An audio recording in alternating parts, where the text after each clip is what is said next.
ভাইয়া, আমার একটা বিষয় জানার ছিল। আমার দিনের বেশিরভাগ সময় ডিপ্রেশন কাজ করে, হতাশা কাজ করে। তো এর থেকে পরিত্রাণ পাওয়ার বা বের হওয়ার কোনো উপায় আছে কিনা একটু অ্যাকচুয়ালি যদি।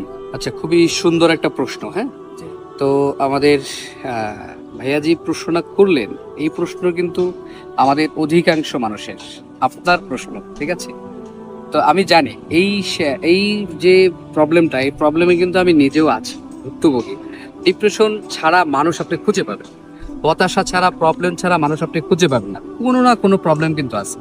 আপনি চাকরি করেন, ব্যবসা করেন, পড়াশোনা করেন, আপনার লাইফের যে কোনো জায়গায় সমস্যাটা আছে। তবে এটা তো যত সমস্যা তত সমাধান। এখান থেকে বের হওয়ার কিন্তু কিছু বাস্তবিক কিছু বিষয় আছে। হ্যাঁ,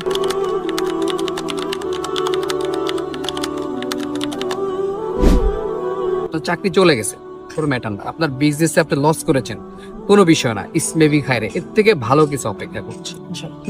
এটার রিজন এই একটাই, একটাই মন্ত্র, এই একটাই। আপনারা অ্যাপ্লাই করবেন। আমি আপনাকে ইসমেবি খায়রে, আমি আপনাকে গ্যারান্টি দিয়ে বলতেছি, আপনার জীবনে কোনো হতাশা থাকবে না, ইনশাআল্লাহ। আপনার জীবনে কোনো প্রবলেম থাকবে না। এটা আল্লাহর একটি আয়াত আছে, কোরআনের একটি আয়াত আছে। তো এই আয়াতের সাথে আমি একটা গল্প শেয়ার করবো আপনাদের সাথে। তো ভাইকে উদ্দেশ্য করে বলবো, আমি চাই যে ভাইয়ের মতো যারা প্রবলেমে আছেন তারাও উপকৃত হবে। তো আপনারা গল্পটা শুনেন, আশা করি ভালো হবে।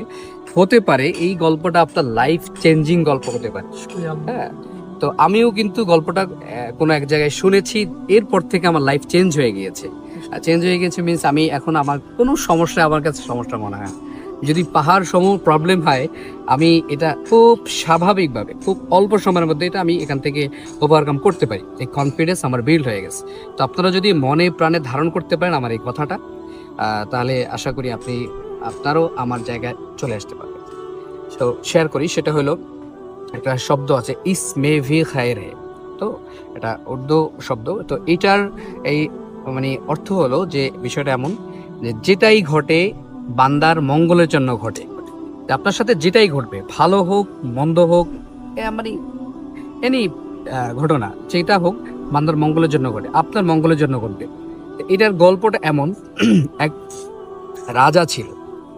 তো রাজার এক উজি উজি থাকে না, যে প্রজা যে সাথে থাকে, যে তাকে সহযোগিতা করে সব সময়, রাজার সব কাজগুলা করে। তো এই যে রাজার যে সহযোগী, তো উনি সব সময় রাজার কাছে কাছে থাকতো। একদিন হঠাৎ করে একটা তরবারি নিয়ে, আমি সংক্ষেপ করে বলতেছি, যদি কেউ জেনে থাকেন অবশ্যই এটা ভালো এক্সপ্লেন করতে পারবেন, হয়তো আমি গুছিয়ে বলতে পারবো না, জাস্ট আপনার এটা থিমটা ধরার চেষ্টা করবেন।